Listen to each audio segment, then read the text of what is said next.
Salut, bienvenue sur jamdev.fr. Alors là, on est parti pour la partie numéro 2 de la création d'un site PHP programmé en objet. Donc, la dernière fois, on s'était arrêté là, c'est-à-dire qu'on avait juste affiché nos données et fait un peu de style CSS. On avait une base de données qui s'appelait site web avec une table article. Dedans, il y avait deux articles et on les avait juste affichés.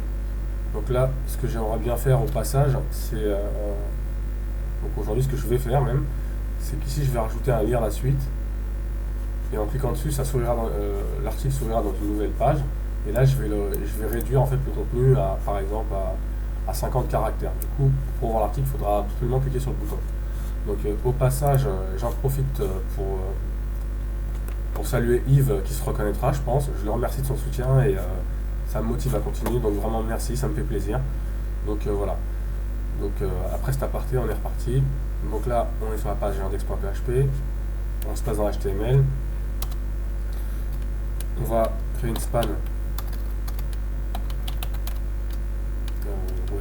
une span qui aura la classe lire la suite, histoire de la styliser un peu. Dedans, on va mettre quoi? Un lien qui va se rediriger vers une page article.php tout simplement, puisqu'elle permettra de lire un article. Ensuite, le lien, ce sera lire la suite. Voilà. Donc moi, j'ai mon plugin Live Reload activé, donc du coup, la page s'est actualisée automatiquement. Donc on peut voir que le lien s'est bien mis. On va lui donner un peu de style. Donc, c'est parti. On va créer une classe lire la suite.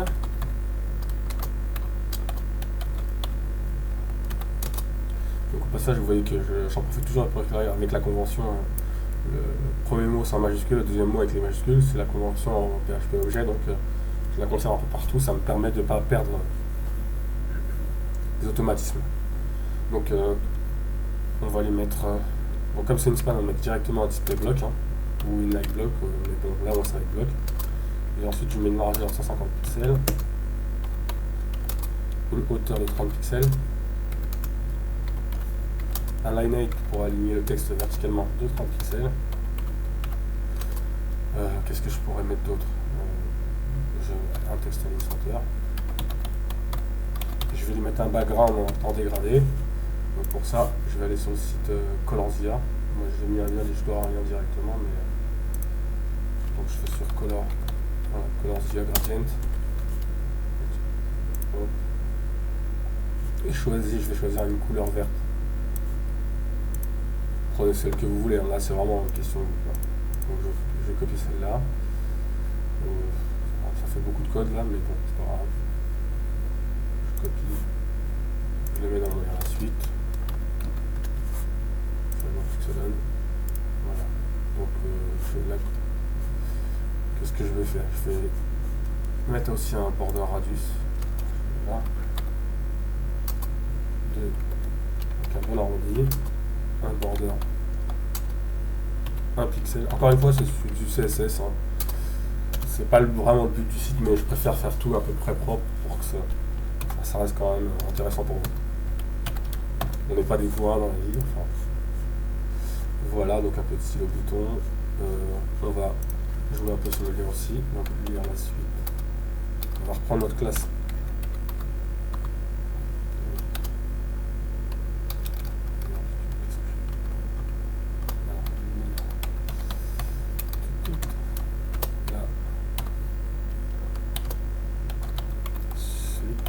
Hop. On n'oublie pas de rajouter le A parce que c'est sur le lien du coup que je vais modifier. Donc là on va mettre alors on va le mettre en blanc.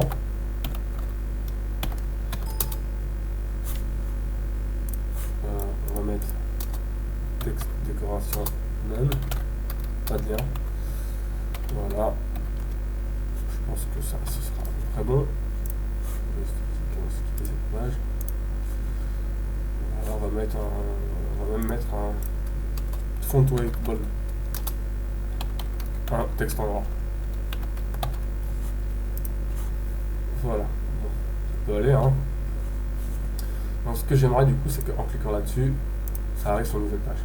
Donc moi, au passage, j'ai oublié de mettre ici un target j'étais sur, pardon, j'étais sur style CSS, je retourne sur index.php et au passage j'en profite pour mettre dans la propriété du lien target underscore blanc pour que ça aille vers une nouvelle page.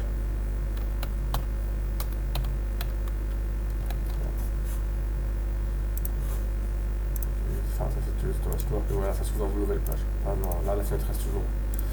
Donc voilà. Donc maintenant que j'ai créé mon CSS, je vais commencer par je vais créer je vais aller dans ma classe article manager et je vais m'occuper donc de ma fonction.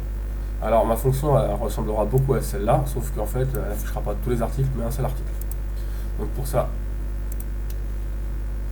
on va créer une fonction, on se place en dessous de celle-là. Du coup j'avais pas mis beaucoup de commentaires. Donc on va en mettre, hein. Après tout hein, ça marche pas de temps pour être plus méthodique. Donc là je vais mettre un peu d'espace, là je vais mettre connexion à la base de données. Voilà. On va mettre début. Hop. On copie. Ouais, n'hésitez pas à en mettre hein, parce que c'est assez pratique quand même. Et là on met fin.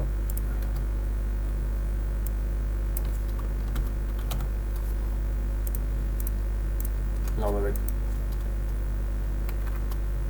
affichage de tous les articles. Ouais, quand on a beaucoup de code, croyez-moi, c'est très compliqué parfois de se... Donc on est content de trouver du commentaire. Ou même pour des fonctions bien spécifiques qu'on a créées. On oublie nous-mêmes ce que ça... à quoi ça peut servir, donc du coup c'est très pratique. Enfin voilà. Là, et ici on va mettre début, affichage d'un seul article. Voilà, donc notre fonction, on va l'appeler show one article. Bon, sans S, hein, parce que voilà. Tout de suite je vous le dis, ça prendra en paramètre l'idée, hein, parce qu'il faudra l'idée pour attraper l'article. Voilà, et comme je vous ai dit, ça fera à peu près la même chose qu'ici, sauf que ça sélectionnera un seul article. Alors au passage, c'est là qu'on va rentrer, on va encore utiliser maintenant les fonctionnalités de l'objet. Show one article comme show all article va se connecter à la même table. Donc du coup on peut passer la table en paramètre commun. Pour ça ce qu'on peut faire c'est ça. On va mettre ici une variable private, qu'elle ne soit pas accessible en fait, qu'elle ne soit accessible que dans cette page et pas à l'extérieur. On va mettre private $table égal. Donc en l'occurrence nous c'est le nom de la table, c'est article. Voilà. Et donc pour qu'elle soit passée, pour qu'elle soit accessible, maintenant on va juste utiliser ce qu'on appelle la pseudo-variable $10. Qui fera référence à l'objet et du coup qui permettra d'y accéder. Du coup, comme ici j'ai rajouté la pseudo-variable dans cette fonction, ici j'ai plus besoin de la passer en paramètre de demande puisqu'elle est ici. Du coup dans index.php aussi il faut que je la supprime. Sinon il ne comprendra pas. Donc je vais utiliser et on voit que ça passe toujours, voilà. J'ai toujours ma table et voilà. Donc du coup ça c'est une des propriétés de l'objet, c'est qu'on peut appeler comme ça une variable déclarée qui est en dehors d'une fonction. Ce qu'on ne pouvait pas faire en PHP 4. En PHP 4, il fallait absolument la passer en paramètre pour pouvoir l'appeler. Sinon, s'il était externe de la fonction, on ne pouvait pas. Mais là, on peut. Tant qu'elle est en objet. Voilà. Donc, on continue. Donc, nous, ce qu'on veut, c'est... On va juste... du coup, on n'a pas besoin de s'occuper des champs. On a besoin d'idées. Nous, tout ce qu'on veut, c'est...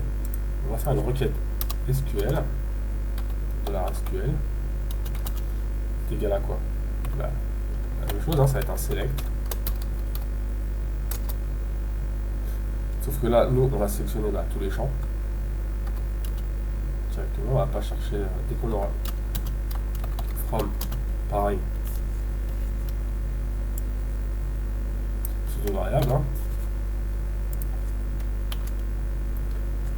Quand, sauf qu'il y a une condition. Where id, espace id est égal à quoi? Bah, à $id. Donc, on fait de la concaténation. Voilà. Et on met notre point là. Donc je vous dis la requête là, la commande dit de sélectionner le champ qui correspond à l'idée, tout simplement. Ce qui est normal si on veut attraper un seul article. Donc voilà, donc on continue à peu près de la même manière.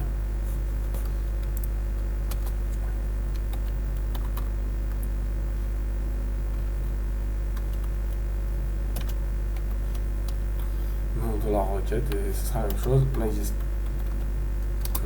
de $SQL. Bon là, on n'aura pas besoin de boucler avec un while, on aura juste besoin de faire un $data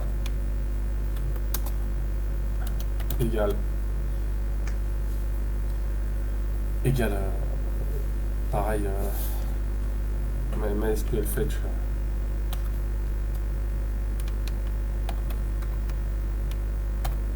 à soc hein, de $rec pardon, voilà, et de retourner ce résultat. On va faire juste un return $data.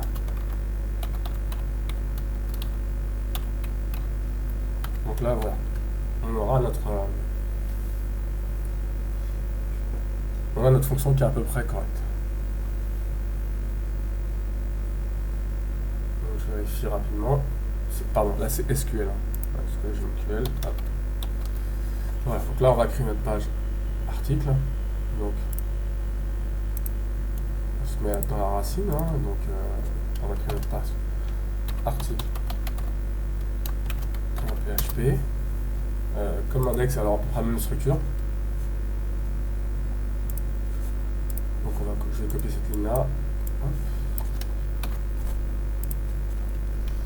Je vais mettre une structure de HTML4. Donc, pareil, je dois lui inclure la classe. Hein. Au passage, on l'améliorera tout à l'heure. On va améliorer ce système-là parce que c'est pas très pratique. Parce qu'imaginons qu'il y a une vingtaine de classes. Bonjour les inclusions. Donc il y a un système très intéressant en programmation objet pour justement éviter cette surcharge de texte. Donc, nous ce qu'on veut là pour l'instant, on va reprendre la même structure. La même structure c'était quoi? C'était une div class conteneur et une div class article. Alors, on va recréer ça, div conteneur, div.article. Là, elle affichera un seul article. Donc, quand même, voilà, j'ai ma page chez moi. Donc le titre, je vais mettre article.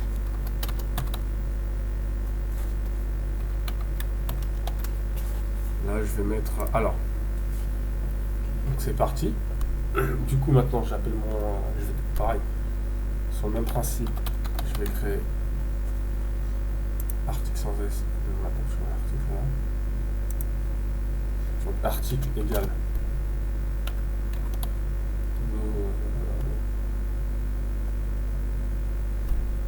New, ça, je vais pas ouvert PHP, pardon. Donc PHP, $article égale, on va appeler notre classe, pour l'instant c'est notre objet, donc new article manager. Hop. Voilà. Ensuite, je range un peu mon code, j'appelle ensuite $article, hop, $article de show one article.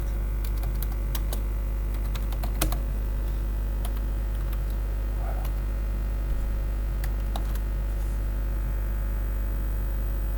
Et ça, je vais le stocker pour que ce soit, comme je dis toujours, plus facile à manipuler. Je vais stocker dans une autre variable que je vais appeler OneArticle.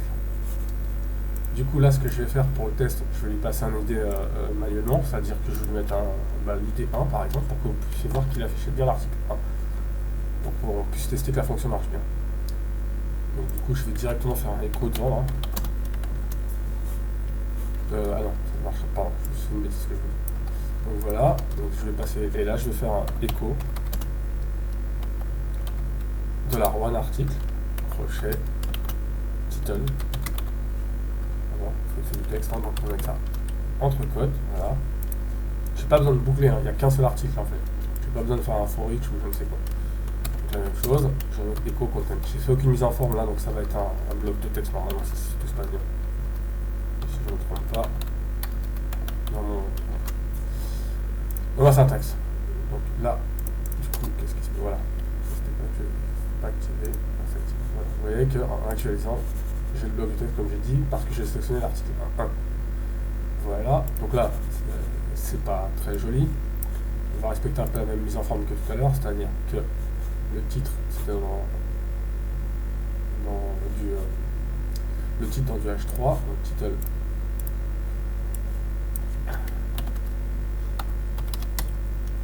Pardon, ah oui, c'est normal. Je vais sortir du PHP, H3, hop, je vais rouvrir PHP. Je vais coller mon code comme ça. Voilà, ça, pareil. C'était dans du P. Je trouve PHP. Voilà, donc ça va un petit peu mieux là. Le passage, voilà. Cette ligne. Ah oui, bah forcément, j'ai pas importé le CSS avec, donc ça va pas faire le. Un peu bête, pardon. J'ai oublié d'importer mon CSS. On va encore une mise. Voilà. J'ai bien mon bloc.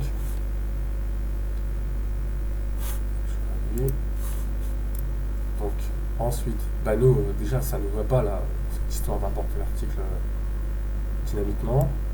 Donc bah, on va s'attaquer on va passer de l'ID à chaque fois que à cette page pour qu'il puisse appeler l'article sélectionné. Donc pour ça, en fait on va dans l'article .php passive d'id, parce qu'ici on récupère aussi l'ID. Donc pour ça ce qu'on va faire c'est qu'ici on va rajouter un point d'interrogation. On va écrire id égale, là je vais l'écrire en dessous parce que c'est du PHP, comme ça. Ben, id égale quoi? Echo $value id, comme ça tout simplement. Je recopie toute cette ligne et je la place là, après le égal, comme ça. Voilà, donc maintenant je retourne sur la page article.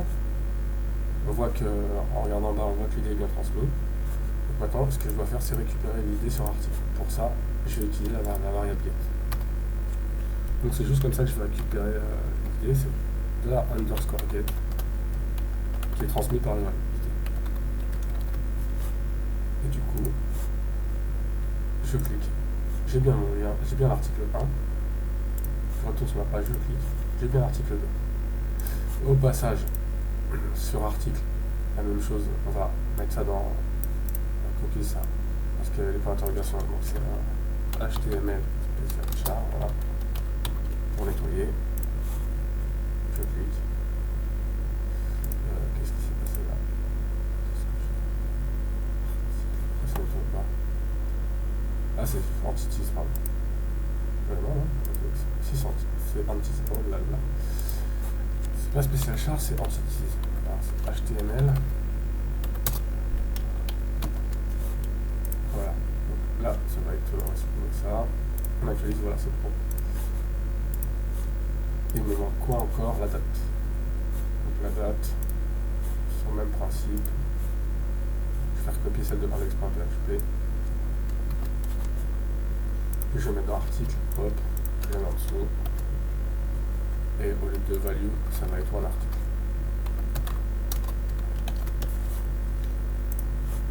Donc je clique et j'ai bien la lettre et le texte. Et maintenant qu'on a fait ça, ce que je voudrais faire, c'est donc un peu réduire le texte en article pour que en fait, voilà, que tout l'article soit pas disponible dès la première page. Pour que les gens cliquent sur ce bouton en fait. Donc ce qu'on va faire, c'est pour ça que j'ai trouvé une fonction sur un site qu'on peut trouver par là, qui est sur ce site là, j'ai le lien ici, codeseb.net. Voilà, je mets travail sur mon site éventuellement, et la fonction c'est truncate. Trunquer une chaîne à une certaine longueur. Voilà, donc elle est là. Donc je la copie. Voilà. Et je vais la mettre à... Je vais créer une classe que je vais appeler outils. Non, on va faire autrement. Je vais plutôt la mettre dans une fonction simple. Donc en fait, à la racine, donc, tuto nouveau fichier, créer quelque chose que je vais appeler core. D'ailleurs, on va y mettre d'autres fonctions, core.php. Voilà. Donc je colle ma fonction et je vais vous l'expliquer rapidement. Alors string, c'est le texte qu'on va passer. Donc, en l'occurrence, le texte dans la base de données. Donc le content en fait. Là, c'est la taille du texte qu'on veut tronquer, donc on va le mettre directement à 50, par exemple. Le remplacement, c'est ce qu'on va rajouter à la fin, donc nous, du texte. On va mettre 3 points, comme ça. C'est-à-dire que quand le bloc texte sera tronqué à 50 caractères, à la fin, il y aura 3 points. Et truncate space, ça veut dire tronc après un espace. Là, ça false, ça veut dire qu'en gros, ça coupera jamais un mot en deux. Et moi, ça me va bien. Et là, il est à false. Donc, il faut mettre un trou pour que ça fonctionne bien. Donc voilà. Donc là, pour l'instant, ce qu'on va faire, c'est qu'on va inclure aussi notre page. Ouais. Alors, on va inclure notre page core.php. Mais ce qu'on va faire, c'est que on va la. Comme encore, on va mettre des outils, on va transformer ça parce que ça me plaît pas. Parce que du coup, on aurait trop d'inclusion et j'ai pas envie qu'on ait trop d'inclusion. Pour ça, on va utiliser encore une autre fonction qui justement, elle va nous faciliter la vie. C'est la fonction SPL autoload de register. SPL auto load. Voilà. Et là, vous allez tomber dessus sur php.net. Alors, à quoi elle sert cette fonction? Elle sert simplement à charger les classes automatiquement. C'est-à-dire qu'il y a une seule fonction qui s'occupera de charger les classes. Donc, on descend, on copie cet exemple-là. Hop. Et on va le mettre dans le code. On va le mettre avant. Donc là, nous, on a juste ça à enlever. Parce que nous, c'est juste .php, pas .classe. Et voilà. Donc là, on va pas établir de commentaires. On va mettre auto chargement de classe.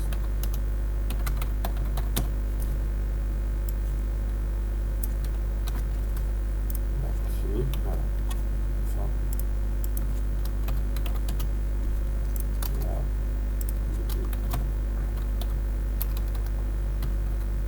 Alors là, je suis peut-être un peu vite. Donc cette classe-là, à quoi elle sert? En gros, si vous allez sur la page index, vous avez vu que j'ai inclus la classe Article Manager. Là, c'est vrai que j'en ai qu'une. Mais si je mets 20 classes, vous voyez bien que j'aurai 20 requiert 20 classes. Bah, en fait, avec cette fonction-là, cette ligne-là, elle va s'occuper d'aller chercher le nom de la classe, de la passer ici et de la charger systématiquement. Du coup, pas besoin de faire 36 000 inclusions, ça se fera automatiquement. Voilà. Donc ici, je vais supprimer ce là et je vais inclure core.php à la place. Et c'est pas dans le dossier classe, à la racine. Comme ça. Donc je vais aussi le copier. Comme ça. Et je vais le mettre dans article. Et je sais si j'ai pas fait de bêtises. Je vais quand même vérifier le corps maintenant. Ça devrait passer. Voilà, ça devrait charger automatiquement. Et j'actualise manuellement. Voilà. On a toujours les pages qui sont chargées quoi qu'il arrive. Voilà, donc maintenant on peut s'attaquer à notre truncate. Donc notre truncate il est chargé. Bon, comme encore, c'est pas une classe. Hein. On n'est pas dans une classe. On est directement dans un appel de fonction direct. Donc on peut appeler nos fonctions directement. Donc ce qu'on va faire, c'est qu'on va juste faire sur le texte, sur le content ici dans la page index, on va couper tout ça. Et on va lui faire un truncate, la fonction qu'on a truncate. Comme ça. Et on va passer ça. Mais normalement, si c'est propre, voilà. On a tronqué le texte à 50 caractères. Fais attention parce qu'il compte les espaces. Et on termine par 3 points. Voilà. D'ailleurs, cette variable, elle n'est pas 50, c'est un peu léger. On va mettre 90. Voilà, 90. Et si on veut lire l'article, hop, on clique sur la page. Donc voilà, au passage, maintenant qu'on est dans... Je vais encore mettre du commentaire. Là, on va mettre fonction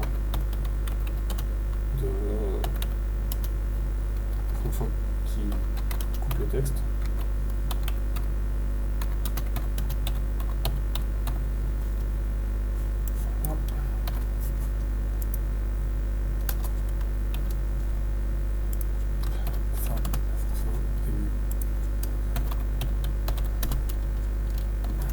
Voilà, et puis je vais rajouter aussi directement une fonction de débogage. Alors,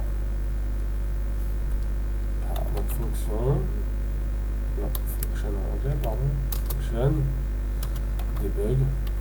Alors au passage, vous la reconnaissez peut-être, je ne l'ai pas inventé cette fonction, hein. Enfin j'invente rien du tout, moi d'ailleurs. Celle-là, cette fonction, elle vient de CakePHP. Donc c'est une fonction qui me plaît bien, j'aime bien le principe. Donc cette fonction, on va l'appeler debug et elle nous servira pour débogage. Donc elle va faire quoi? Elle va juste faire un écho.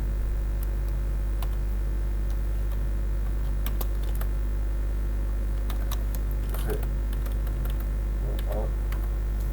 Ouverture de balise. On ferme la balise comme ça, voilà, et là on va mettre un print R, voilà.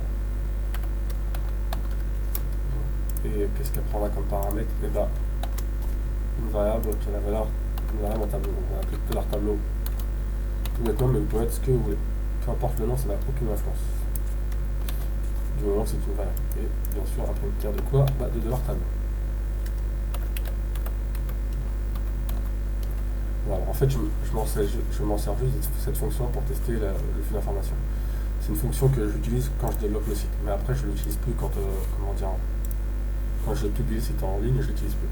Donc du coup, on fera juste un petit test pour voir si ça fonctionne bien. On va tester un flux, par exemple, on va faire un débugage sur un article. On va faire un debug de $.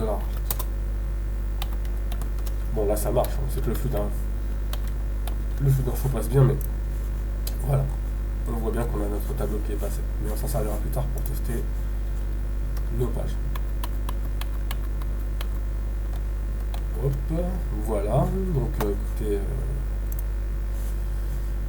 on va vérifier. Donc qu'est-ce qu'on a fait? Ici on a réduit le texte à 90 caractères dans le corps.php. Là je vais rajouter. On a créé des outils, on a aussi ajouté la fonction d'autochargement des classes et la possibilité de sélectionner un article à chaque fois. Donc voilà, donc là on va mettre débogage.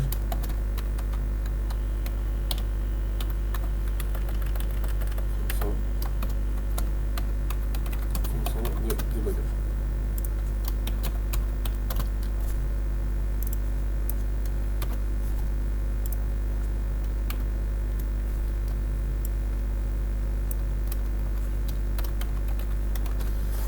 Donc voilà, donc écoutez, pour l'instant j'arrête là.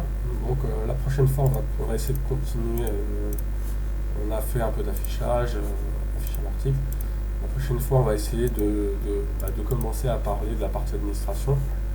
On va juste s'occuper de l'administration brute, hein, on va pas encore la sécuriser, mais on s'en occupera plus tard. On va juste passer à l'ajout d'articles. Donc je vous dis à bientôt et à la prochaine pour l'épisode 3. Salut, ciao.